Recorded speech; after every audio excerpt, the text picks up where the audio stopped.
बहुत सारे लोग कह रहे हैं कि सर बैंक वाले हमारी मदद नहीं कर रहे हैं, हमें आरबीआई से मदद चाहिए, क्या कोई तरीका है कि हमें आरबीआई से मदद मिल सकती है? बिल्कुल दोस्तों, तरीका है। आरबीआई ने एक वेबसाइट जारी की हुई है जहां पर आप डायरेक्ट बैंक की कंप्लेंट कर सकते हैं, अपनी परिस्थिति के बारे में बता सकते हैं। और मैं 2-3 तरीके बताता हूं। एक तो वो लिंक है, वो लिंक मैं देता हूं। लिंक है cms.rbi.org.in, cms.rbi.org.in। यहां पर आप बैंकिंग से रिलेटेड, एनबीएफसी से रिलेटेड, किसी एप्लीकेशन से रिलेटेड, कोई आपको हरेस कर रहा है, कोई आपको गाली गलौज कर रहा है, कोई बदतमीजी कर रहा है, कोई बैंक वाला, रिकवरी वाला परेशान कर रहा है, वहां कंप्लेंट कर सकते हैं, अपनी पूरी स्थिति बता सकते हैं और कंप्लेंट को ट्रैक भी किया जा सकता है। वहां पर आप कंप्लेंट करिए। दूसरा तरीका क्या होता है, अगर कोई बैंक से आपको दिक्कत आ रही है, आपने समय मांगा, बैंक आपको समय नहीं दे रहा है, रिकवरी वाला परेशान कर रहा है, कोई गाली गलौज कर रहा है, कोई बदतमीजी कर रहा है, आपके पास अगर कोई सबूत है कि आपकी स्थिति खराब हुई, आर्थिक स्थिति खराब हुई, आपकी नौकरी छूट जाने, व्यापार बंद हो जाने के कारण आप किस्त नहीं दे पा रहे हैं, या रिकवरी वाला कोई गाली गलौज करता है, उसकी फोन रिकॉर्डिंग, वीडियो रिकॉर्डिंग आपके पास है, आप उसको प्रूफ के तौर पर बैंक को मेल भी करिए और एक लेटर लिखिए, प्लेन पेपर पर एक लेटर लिखिए, बैंक को लिखिए और उसमें सीसी लिखिए, कॉपी भेजिए किसको? CC to RBI, CC to finance ministry, CC to state finance ministry, CC to chief minister, CC to prime minister of India. ये सारे लोगों को लिख दीजिए। और अब देखिए, बैंक को इस पर एक्शन लेना पड़ेगा, क्योंकि इन सारी जगह से कंप्लेंट भी बैंक के पास आएगी और बैंक को आपके लेटर को एक्सेप्ट करना पड़ेगा।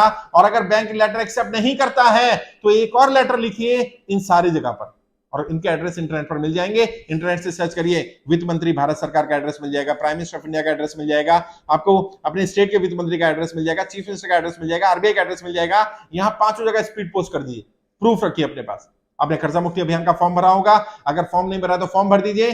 फॉर्म भर देंगे तो आपकी फाइल हम वित्त मंत्रालय और पीएमओ भेजेंगे, उसका रजिस्ट्रेशन नंबर अगले महीने आपको मिल जाएगा। वो रजिस्ट्रेशन नंबर भी आप मेंशन कर सकते हैं कि मैं कर्जा मुक्ति अभियान में भी जुड़ा हुआ हूं, और जब तक कर्जा मुक्ति अभियान के ऊपर कोई रिजल्ट नहीं आता वित्त मंत्रालय या पीएमओ से, कम से कम तब तक तो मुझे राहत दे दी जाए। और कोई गाली गलौज करता है, बदतमीजी करता है, मिसबिहेव करता है, तो आरबीआई भी आपकी मदद करेगा, हमारी टीम भी आपकी मदद करेगी। आरबीआई ने अभी बहुत सारे बैंकों पर पेनल्टी लगाई है, बहुत सारी एनबीएफसी के लाइसेंस कैंसिल किए हैं, बहुत सारे बैंकों को बहुत सारी बैंकिंग सर्विसेज करने से बंद कर दिया है, मना कर दिया है, पेनल्टी सरचार्ज लगाए गए हैं, क्योंकि वो कस्टमर के हित में काम नहीं कर रहे थे।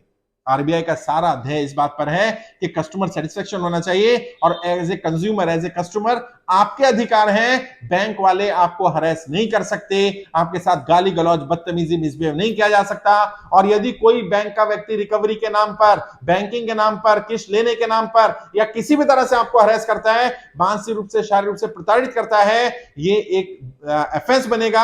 आप उसके खिलाफ पुलिस कंप्लेंट भी कर सकते हैं, मानहानि का दावा भी कर सकते हैं, 2 साल की सजा हो सकती है उस व्यक्ति को। और जो लोग ऐसा कर रहे हैं वो भी सुन लें, आरबीआई की गाइडलाइन से आप किसी के साथ गाली गलौज, बदतमीजी, मिसबिहेव नहीं कर सकते हैं। आपने पैसा दिया, लेकिन आपने सामने वालों को गुलाम नहीं बना लिया है, वो आपका गुलाम नहीं हो गया है, आपने व्यक्ति को खरीद नहीं लिया है। यदि आप गाली गलौज, बदतमीजी, मिसबिहेव करते हैं, आपका लाइसेंस कैंसिल हो सकता है, आपके रिकवरी वालों को भी सजा हो सकती है, आपकी रिकवरी एजेंसी बंद हो सकती है, आपके बैंक का लाइसेंस कैंसिल हो सकता है। साहब, ऐसा नहीं करना। और किसी इंसान की मजबूरी समझो यार, कोई मजबूरी में डिफॉल्टर बनता है, जानबूझकर डिफॉल्टर नहीं होते।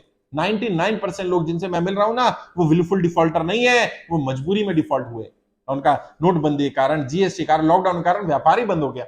अच्छा, कई केस में कमाने वाला ही नहीं रहा, अब वो कमाने वाला नहीं रहा, छोटे छोटे बच्चे हैं, वाइफ कुछ करती नहीं है, अब घर का लोन है, कहां से किस्त पे करेगी? जैसे तैसे करके तो बच्चों को पाल पा रही है, उसकी बजाय बैंक को उसकी मदद करनी चाहिए। इस समय पर बैंक उससे कह रहा है हम आपका घर खाली कर लेंगे, कब्जा कर लेंगे। कैसे कर लेगा भाई? और आप भी जाइए, आरबीआई में जाइए, कंप्लेंट करिए, जो मैंने वेबसाइट बताई cms.rbi.org.in, यहां पर कंप्लेंट करिए, रिटर्न में लेटर दीजिए, बैंक से समय मांगिए, रिस्ट्रक्चर करने को बोलिए अपने लोन को, लोन माफी का फॉर्म भी भरिए, हमारे यहां पर हम भी मदद करेंगे।